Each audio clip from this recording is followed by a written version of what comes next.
trying to restore oyster reefs in New York Harbor through public education initiatives. So basically train young people to grow and restore oysters to try to rebuild the landscape, the underwater landscape in New York Harbor.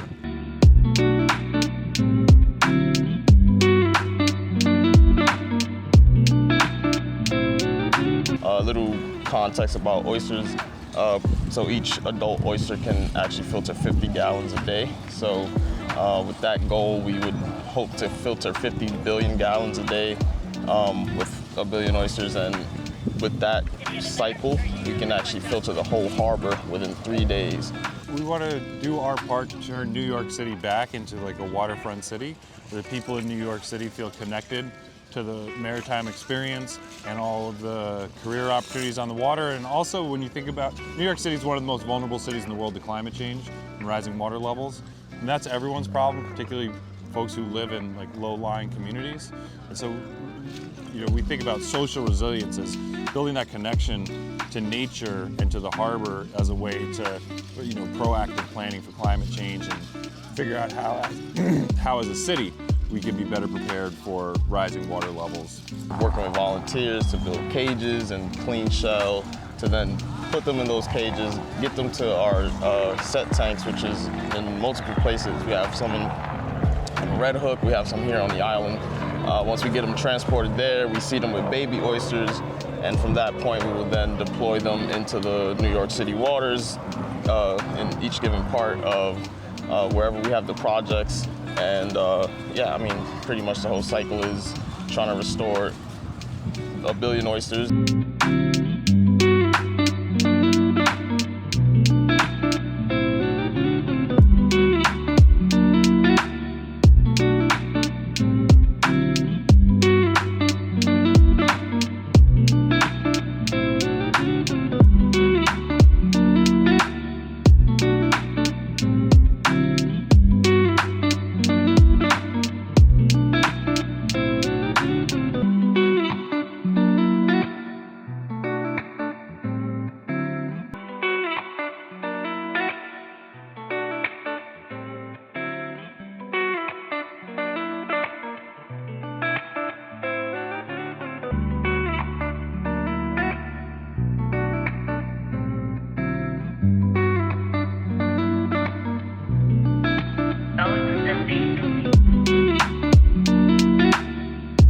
Back to Risk Check Pod.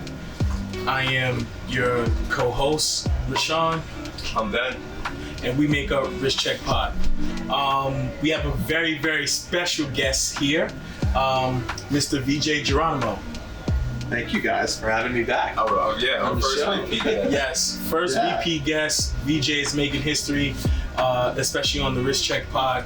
So shout out to you. Thank you. In a very special place too. Yes, we're in the Airstream, the Oris Airstream.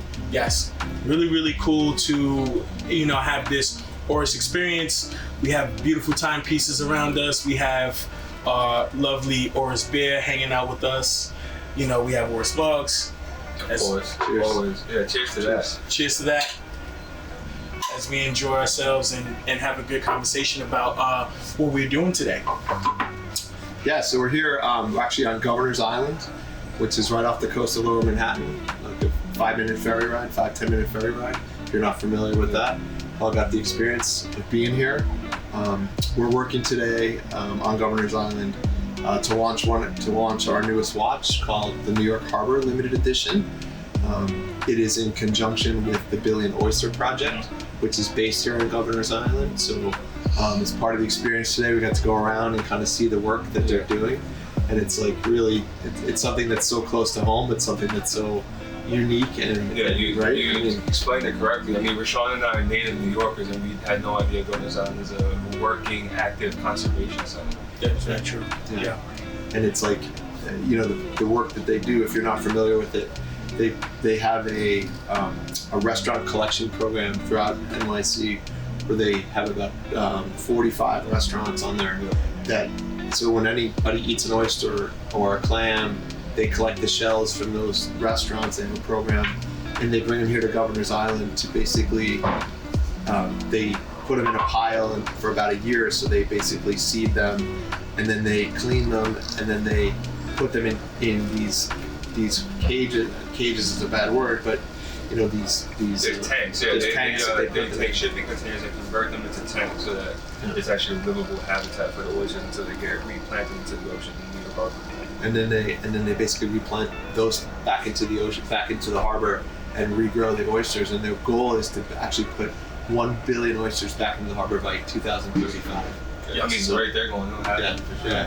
Yeah. And it's amazing, and it's like you don't even realize it till you see it. Right. And you're here, and it's like, holy cow, this is going on right in our backyard. Yeah.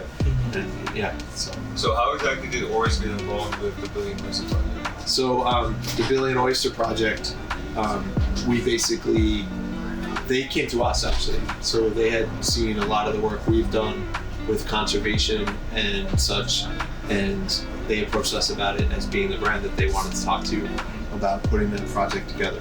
So And obviously, I mean, you guys being the brand, you obviously have the final say and say, yes, this is going to be a thing. What was it about the Billion Oyster Project that really made you say, this is something we want to do, we have to do? I mean, I think it was, you know, we like to use our voice to basically expand the message of someone globally. That's what we bring to the table. One of the biggest things that we bring is our global message, and to be able to bring that message out about the work that they're doing. Because again, it's something that affects so many people, the metropolis of New York City and the harbor and all this stuff. So that's what made us say yes. It was something we like to work with the smaller organizations, not the bigger organizations, right? So you could really guys doing the most impact. help make a difference. Yeah. So it's introduce Rolf. Yes. So we have Rolf joining us as well. I would have to say one of the most things that stuck with me in your presentation when you were bringing up the timepiece was urban. The fact that this is local, this is in our backyard. Yeah, it's in New York City. It's in New York City.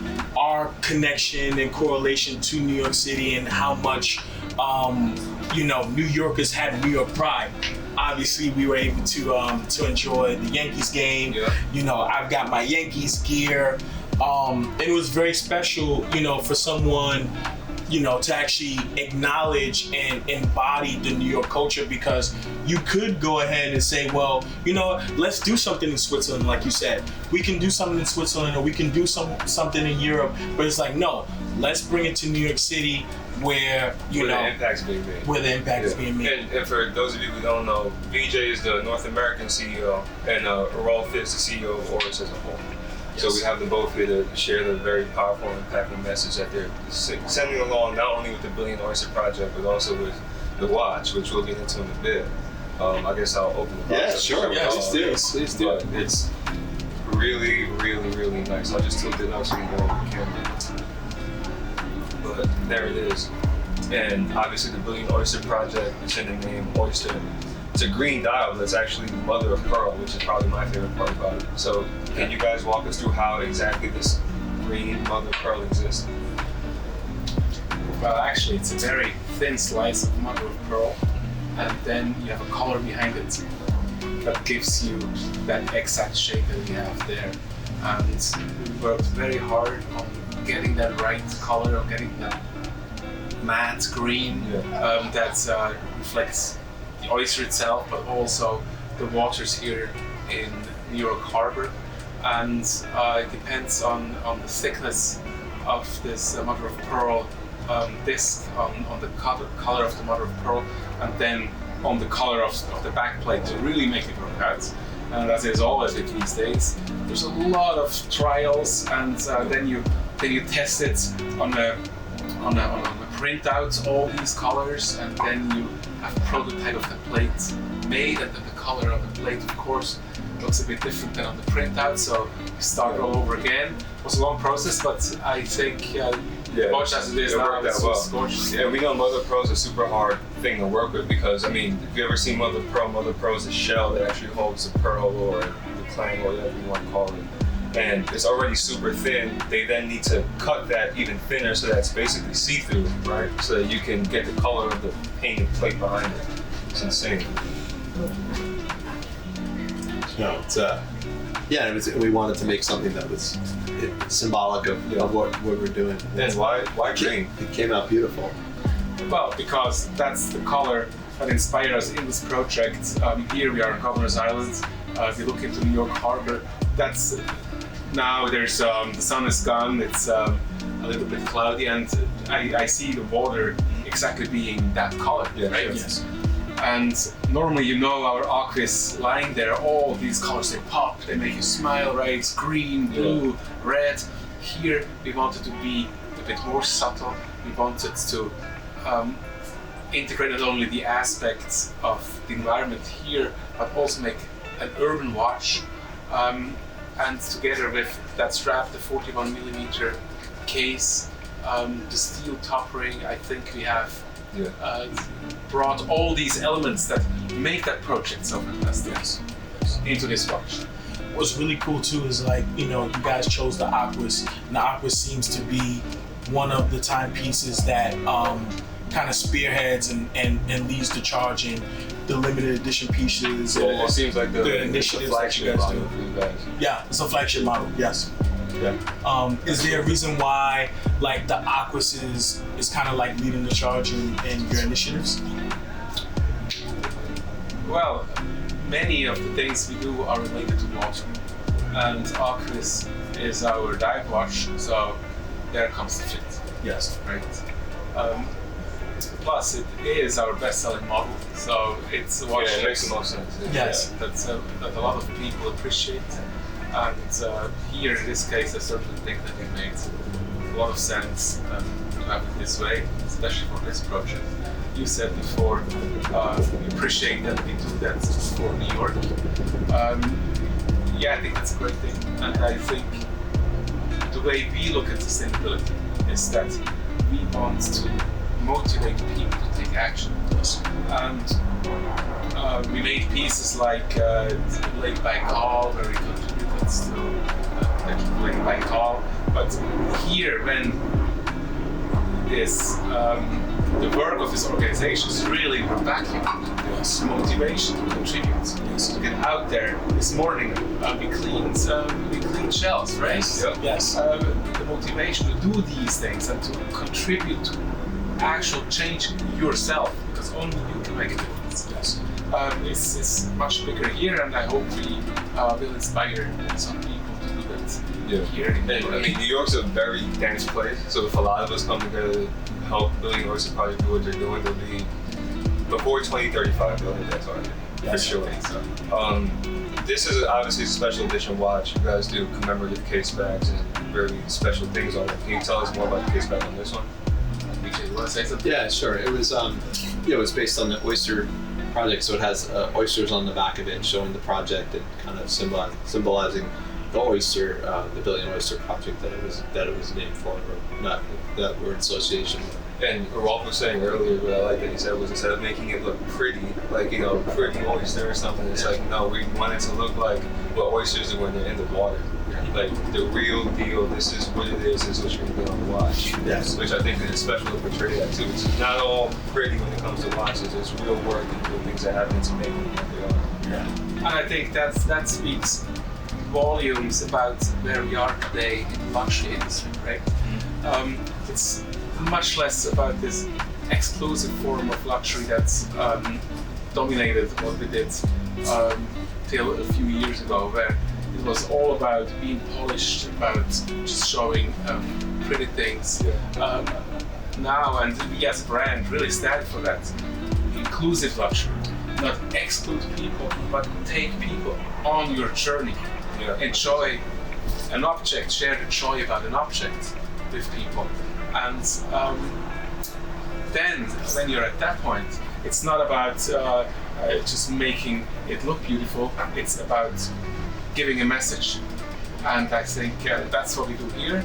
And it's not, and it's not just putting, we've done many projects like this over, 15 years or so. It's not like yesterday we started this. And I think, our sustainability report becoming carbon neutral and climate neutral in our company, I think is really important, because to Rolf's point, it goes to putting ourselves out there and doing things, not just talking about them. Right. It's not a marketing thing. It's actually taking action, looking at ourselves. Are we perfect? No. But as a global organization, we're trying to do these things. So again, it's coming from a place of substance and a place of actually, of heart, as opposed to just fluff about marketing. You guys actually, the Oris brand and community actually lives this. It's not more so, like I said, brand. It's a community. Like Rolf saw this yesterday at the factory. Now there's a store there where it's not just about watches. You guys are selling local products and goods that are made in Holstein. Who would have known whiskey was made in Holstein? I would have never guessed that. Yes. So you guys definitely talk the talk, and walk the walk. So. Yes. And that's the point, right? And also our cleanup events around the world, right? Imagine that as a luxury brand. We're able to gather people at beaches, in cities, to collect trash together with us. Yeah. Yes. Yeah, that is such a change, and that we are able to do that with our community. That makes me really proud and gives what we do a purpose, right? Yeah, for sure. And gives a purpose to the people who are on that journey with us, and at the end, that is what it's all about. Yeah, it definitely was a sense of pride in partaking in this this initiative, because we share it all the time, and just like you guys not only talk the talk, you walk the walk. The things that you guys implement, the commemorations, the organizations that you work with, and all those things, like this is truly happening. Like we literally picked trash. Yeah. We cleaned up shells. some oyster shells and was able to contribute to New York City in its own, which was a privilege. And I have to thank Oris, because you guys are amazing. It was such an experience. It was very moving, very motivating. Yeah, I think before we wrap this up, we definitely want to say that more brands had initiatives and thought like you guys do, and had more people like this was even Charles. The watch community as a whole would probably be a lot better place for sure. Yes, for sure. Of course, we're always very honored and grateful and happy that you guys have us to join you. I didn't think it would be this much fun. Yes. That's the great part. I'm Yes. like, oh, we're gonna clean up some oysters. Cool, I get down with that. And Yes. we were laughing our asses off the whole time. So Yes. it was great. It was amazing. And we feel like we did something there. So thank you again for that. We still don't look as cool as you guys do. Oh, Oh man. I mean, we'll settle that off camera. You guys got like your beautiful linens on, I said earlier, Rolf was like a Bond villain. Yes. It's a compliment. I mean that in the best way. That's because of the Swiss accent, Yes. Love it. Yeah. So I guess that wraps us up, right? Yes. Thanks, guys. Very, very fun. Wraps things up. Thank you, VJ and Rolf for taking the time to sit down with us, share your beautiful timepiece, and we're gonna go off and enjoy some oysters. Yeah, thanks for coming in the Airstream too. Yes. Yeah. Thank you. All right. Thank Peace. you.